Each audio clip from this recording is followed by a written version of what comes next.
Hey everyone, this is Sharmishtha. Today I'm going to talk about communication. All of you know how important is communication. आप लोग सब जानते हैं कि communication कितना इम्पोर्टेंट है. कम्युनिकेशन यानी कि अपनी बात को सामने वाले तक पहुंचाना. तो अपनी बात को सामने वाले तक पहुंचाना कितना इम्पोर्टेंट है आप सबको पता है. In today's world communicating in English is undeniable. आप किसी भी उम्र के हो, किसी भी प्रोफेशन में हो, किसी भी जगह पे रहते हो, you can't say that you can do without English. You can't say that you don't need to learn English. English में कम्युनिकेट करने की ज़रूरत आपको सबको महसूस होती ही होगी. आप ये फील करते ही होंगे कि आप किसी जॉब इंटरव्यू को देना चाहते हैं, आप किसी बिजनेस कॉल को अटेंड करना चाहते हैं, आप बिजनेस में हैं या आप किसी सोशल गैदरिंग में कम्युनिकेट करना चाहते हैं. यू विल फील कि कई बार आपको इंग्लिश में कम्युनिकेट करने की ज़रूरत हो जाती है and you want to communicate perfectly. So how to perfect your English, how to make your communication skill better, तो उस बारे में ये वीडियो है. मेरे इससे पहले के हाउ टू इंट्रोड्यूस योरसेल्फ वाले वीडियो में, स्पोकन इंग्लिश वाले वीडियो में और 5 टिप्स फॉर फ्लुएंसी वाले वीडियो में आपने देखा होगा कि मैंने कम्युनिकेशन के बारे में, इंग्लिश में कम्युनिकेट करने के बारे में कुछ ना कुछ टिप्स दिए हैं. लेकिन ये video why it's going to be different is this is completely about communication. आप इंग्लिश में कम्युनिकेट कैसे करें और अपने कम्युनिकेशन स्किल को कैसे परफेक्ट करें, हाउ यू स्टार्ट प्रैक्टिसिंग, ये सारी चीज़ें इस वीडियो में डिटेल्स में मैंने बताया है. In this video I am going to give you 5 points and the 5 points are for improving your communication skills in English. अब इन 5 पॉइंट्स में the 4th and 5th points are the most important points. अब आप सोचेंगे कि 4th और 5th point अगर most important है तो उनको मैं पहले ही क्यों नहीं बता रही. They have to come in the last and they are the most important points you will understand after listening to them. First important tip is think in English.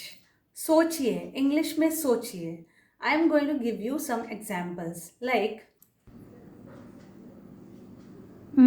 कल एक बच्चे के बर्थडे पे जाना है, क्या पहन के जाऊं? छोटे बच्चे का बर्थडे है, क्या पहनूं? जीन्स और टॉप पहन लूँगी. नहीं. There's a birthday party tomorrow. What shall I wear? It's a kid's birthday party. I'll wear jeans and top. That's final. We spend a lot of time thinking. So if we start thinking in English, our thinking language will improve and we will start communicating in that language. हम जब English में सोचने लगेंगे, हमारा सोच में काफ़ी समय जाता है और हम उस सोच को अगर हमेशा ही इंग्लिश में लाने की कोशिश करें कि हमारी सोच इंग्लिश में आए. मोस्टली ज़्यादा अगर हम सुनते हैं इंग्लिश तो ही हमारी सोच इंग्लिश में आती है. ज़्यादा हम किसी प्रोग्राम को देखते हैं इंग्लिश में तो हमारे दिमाग में वो लैंग्वेज आता है. मैंने पहले भी आपको बोला है कि आप ज़्यादा इंग्लिश को सुनिए तो आपके दिमाग में सोच आएगा, सोचने के लिए वो लैंग्वेज आएगा. I just gave you an example how you can think in English. Secondly, talk in English. पहले भी मैंने बोला है कि बात कीजिए इंग्लिश में, लेकिन आप बोलेंगे कि what's new. New thing is that you talk whoever is there in front of you. कई बार ऐसा होता है कि आपके सामने ऐसे लोग होते हैं जो इंग्लिश में बात नहीं कर रहे हैं, तो ऐसा भी हो सकता है कि वो लोग इंग्लिश समझते हैं. Try to communicate with those people who understand English, and even if they are not speaking in English, you try to communicate with them in English. आप उनसे इंग्लिश में बात करने की कोशिश कीजिए जो आपसे इंग्लिश में बात भी नहीं कर रहे. This is the way you try. आप ऐसा भी कर सकते हैं, you try to practice in front of the mirror. कई बार क्या होता है कि मिरर के सामने हम जब प्रैक्टिस करते हैं तो हमको समझ में आता है how we look while we are talking. तो कई बार क्या होता है कि हम बात करते हैं तो हम कैसे लग रहे हैं, हमारा बोलने का स्टाइल कैसा है, हमको समझ में नहीं आता. You can make a video of your self. You make a video of your self and see how you look and how you sound. ऐसा एक वीडियो बना लीजिए जिसमें आप फ़ोन पर फ्रंट कैमरा ऑन करके या बैक कैमरा ऑन करके बात करके देखिए कि आप जब बात कर रहे हैं तो वो कैसा लग रहा है सुनने में और कैसा देखने में लग रहा है. तो this is one thing that you can do, keep talking. तो मिरर के सामने क्या होता है, उस समय आप बोल रहे होते हैं तो हो सकता है आप खुद को नोटिस नहीं कर पाए.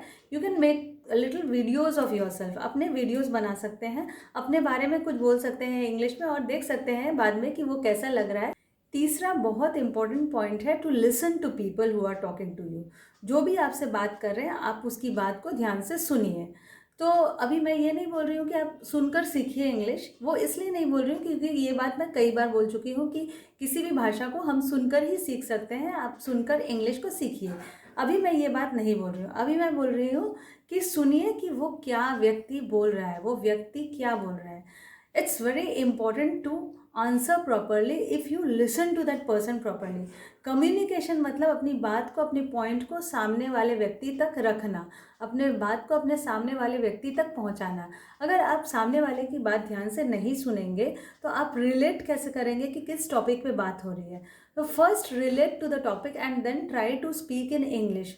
शुरू में टूटी फूटी ही सही, लेकिन पहले सुनिए, सुनकर फिर बोलिए। बिना सोचे समझे घर से जो प्रैक्टिस करके आए हैं वही इनको बोल देना है, ऐसा मत कीजिए। So it's very important to listen to the person, to answer properly, to communicate properly, to speak properly. Listening का एक और पार्ट है लिसनिंग टू लर्न। आप सुनते हैं सीखने के लिए। जैसे छोटा बच्चा हर भाषा सुनकर सीखता है, आप भी अपनी मातृभाषा को सुनकर ही सीखे हैं, लेकिन यहाँ पर आप सुन के सीखेंगे इंग्लिश। लेकिन सुनकर क्या सीखेंगे, किससे सुनेंगे, कैसे सुनेंगे? The thing comes now. सुनेंगे, लेकिन किसकी बात सुनेंगे, किसका स्पीच सुनेंगे? स्पीच उसका सुनेंगे जिसमें आपका इंटरेस्ट हो। Supposing those who speak good English and you are interested in that area. Supposing you can listen to Ratan Tata if you like business and life skills also. You can listen to Amitabh Bachchan if you like Bollywood. You can listen to Virat Kohli if you like cricket. You can listen to Arun Jaitley if you like politics. तो ये सारे लोग हैं जो English अच्छी बोलते हैं। इसके अलावा भी सैकड़ों लोग हैं, सैकड़ों सेलिब्रिटीज़ हैं जो बहुत अच्छी इंग्लिश बोलते हैं। उनके इंटरव्यूज़ को सुनिए, ध्यान से सुनिए how they speak. If you keep listening to these great personalities your English will improve. आप सोचना सीख जाएंगे। Your mind will be trained gradually and you will start thinking in English. इन लोगों की इंटरव्यूज सुनिए, स्पीच सुनिए, उसको जस्ट टाइप करना है। It's so easy in today's world. Everybody has phone, everybody has so many electronic gadgets जिन पे आप टाइप करते हैं, जो आपको मन वो सुन सकते हैं। अगर आप इंग्लिश सुनने के लिए सिंसियर हैं, सीरियस हैं, then listen to good English. सुनना ही पड़ेगा। Here comes one of the most important points. That is the point number 4 and that is start now. मतलब जो भी मैंने बोला है टिप्स, सैकड़ों लोगों से ये आप सुन चुके होंगे। इनमें से जो भी चीज़ आपको सही लग रही है, जो भी बात आपको लग रहा है कि this is good for me, ये पॉइंट, ये काम मैं आज ही से कर सकता हूँ या सकती हूँ, यू स्टार्ट नाउ। आज ही से शुरू कर दीजिए। Don't waste any time. 5वां point and one of the most important points is keep practicing, keep correcting and improving continuously and consistently. मतलब गलतियों को देखिए, अपनी गलतियों को सुधारिए और खुद को सुधारिए। जब आप अपनी गलतियों को सुधार लेंगे तो आपकी इंग्लिश सुधरेगी और उसके बाद आप उसका प्रैक्टिस कीजिए, अभ्यास कीजिए और इस चीज़ को कंटिन्यूसली कीजिए, मतलब लगातार कीजिए। इसको ऐसा नहीं कि एक महीना बहुत सीरियसली प्रैक्टिस किया, later on I forget about it, फिर मेरा दूसरा कुछ प्रायोरिटी हो गया। प्रायोरिटी को समझिए कि हमको ये ज़रूरी है हमारे लिए सीखना, हम इसको कंटिन्यूसली प्रैक्टिस करेंगे और कंसिस्टेंटली कीजिए। ऐसा हो सकता है कि आपको दिन में 15 मिनट समय मिलता है, आपको दिन में आधा घंटा समय मिलता है, आप घड़ी देख के उस समय को अपने इंग्लिश के प्रैक्टिस को दीजिए। अगर आप इस प्रैक्टिस को कंटिन्यू करेंगे और कंसिस्टेंटली एक ही तरीके से इतना ही समय देना है हमको, इस तरह से आप लगे रहेंगे, तो आप उस कंसिस्टेंसी की वजह से, उस कंटिन्यूसनेस की वजह से आपको पता नहीं कि आप कहाँ तक पहुँच सकते हैं अपने सक्सेस में। So keep practising till I come with another video. Bye for today.